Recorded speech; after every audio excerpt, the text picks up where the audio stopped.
Greetings, friends. It's me, Wayman, and I went and ordered a bunch of books from the Joseph Campbell Foundation.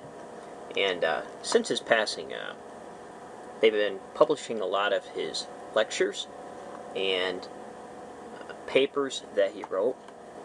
So I just received the book, Thou Art That, by Joseph Campbell, Transforming Religious Metaphor. Love stuff on metaphor, love stuff on symbols, mythology, religious literature, and a lot of times I think religions can be very abusive, and they're using these tools the wrong way because they don't allow enough individual expression within the world that they're in, or within the situation that they're in, or the context that they're in. And also, I got Joseph Campbell, Inner Reaches of Outer Space, Metaphor as Myth, and as Religion. So, got that one. But there was one section in here that nails it right on the head. Of course, there's going to be a lot of sections for me. I love Campbell. But here it is on his chapter 2 in the book, Thou Art That. I'm just going to read a small portion of that, because I think a lot of the issues with religion can kind of be explained from this point of view. This is just one point of view. Even though I like Campbell, he could be wrong, you know. And there's a lot of different things on the problems of religion, but this is just one theory. So, the experience of religious mystery, symbolism, and religious experience. With respect to the mystical tradition, one can divide the world into two great groups. One to the west of Iran, which includes the Near East and Europe, and the other to the east of Iran, which includes India and the Far East. Let's focus on the West. Our religions come, one and all, from the Levant of Near East rather than Europe. Zoroastrianism, Judaism, Christianity, and Islam are called the great religions of the world. In all of these, God made the world, and God and the world are not the same. There is an ontological and essential distinction in our tradition between creator and creature. This leads to a totally different psychology and religious structure from those religions in which this distinction is not made. The goal of the Western religions is not to bring about a sense of identity with the transcendent. Their goal is to bring about a relationship between human beings and God, who are not the same.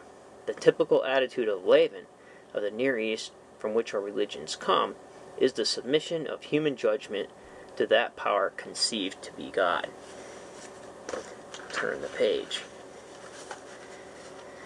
In Western tradition, the divine is not within you. When you turn within, you find a human soul, and that human soul may or may not be in proper relationship to its creator.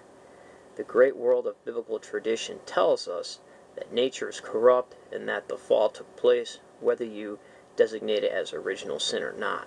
The whole concept of sin is involved here because you have a responsibility to obey God, to obey some kind of law that you conceive Him to have rendered.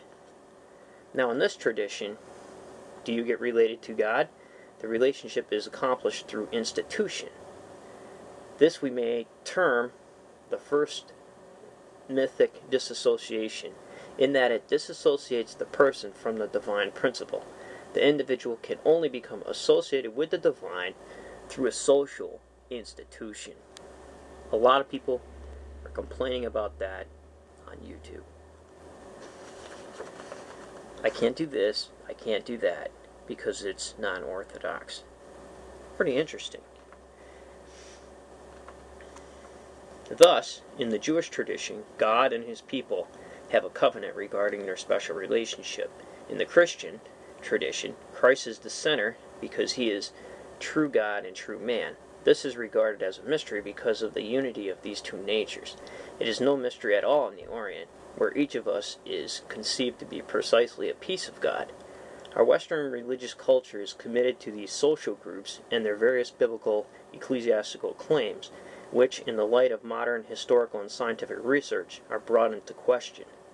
By this arrangement, however, we have been emptied of our sense of our own divinity, and we have committed to a social organization or hierarchical institution which sets up a claim for itself.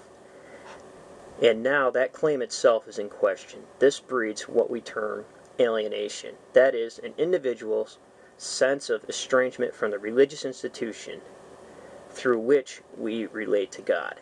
The God of the institution is not supported by our own experience of spiritual reality. This opens a gap challenging the vitality of the human being.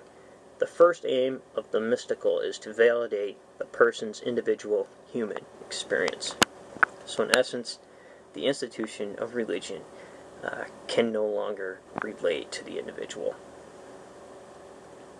So there you have it from Campbell himself. This was from page 11 and 12 on the book Joseph Campbell, Thou Art That, Transforming Religious Metaphor. Hopefully you enjoyed that, and take care, friends.